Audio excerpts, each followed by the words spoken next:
Loin de la Calédonie et de la révolte, alors que le bataillon stationne au camp de la Delorme à Marseille, une nouvelle fois des bagarres se produisent entre les Kanaks et les Sénégalais.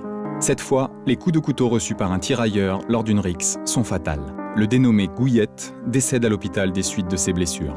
Les unités qui se sont bagarrées sont placées sous surveillance dans les baraquements avant leur départ.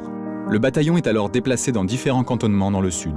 Puis il obtient des renforts avec 348 tirailleurs arrivés le 2 février 1918 et 353 le 6 février.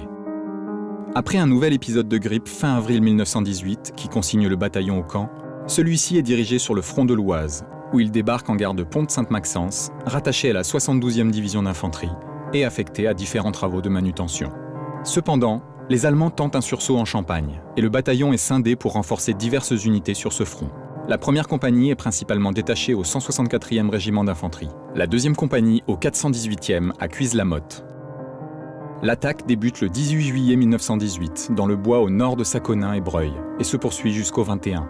Le bilan est lourd. 14 tirailleurs sont tués, 101 sont blessés et 4 sont portés disparus. Le bataillon est relevé le 2 juillet pour repos. Il revient ensuite au front pour être mis à la disposition du 164e régiment d'infanterie, avec lequel il constitue un détachement de poursuite de l'ennemi en direction de Soissons. Pendant cette marche, 7 nouveaux tirailleurs sont tués, 14 sont blessés. Acoma Néron écrit à sa femme du secteur postal 157 en juillet 1918. « Ma chère, je t'écris cette lettre de l'endroit où nous sommes reposés après avoir chassé ces hommes. Nous sommes bien fatigués et nos corps sont là. Nous n'avons pas bien dormi, pas bien mangé pendant 4 jours. Je me réjouis et je remercie Dieu qui m'a fortifié et de la victoire des tirailleurs. Sur 5 kilomètres, ils les ont poursuivis. Sur 5 kilomètres, j'ai encouragé ces hommes pour qu'ils remportent la victoire, même si c'est difficile.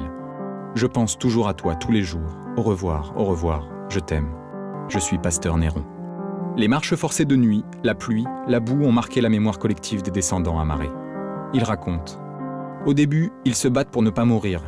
Ils sont impressionnés par la mort du tirailleur Waéa, déchiqueté par un obus et dont le cœur est retrouvé accroché dans un arbre.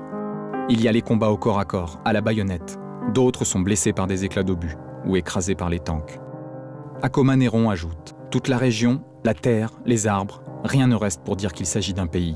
Le chemin n'apparaissait plus, les troncs étaient brisés en morceaux. Et nous vîmes alors des choses abominables que ces gens-là, les Boches, avaient fait. Ils ont brûlé les maisons, enterré des mines sous les chemins et se sont enfuis loin pour qu'elles sautent lorsque nous passerions.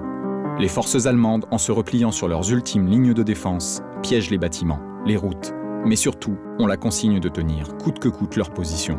Les combats sont de plus en plus violents et finissent parfois au corps à corps. Ce n'est que le début de la phase la plus meurtrière de l'histoire du bataillon.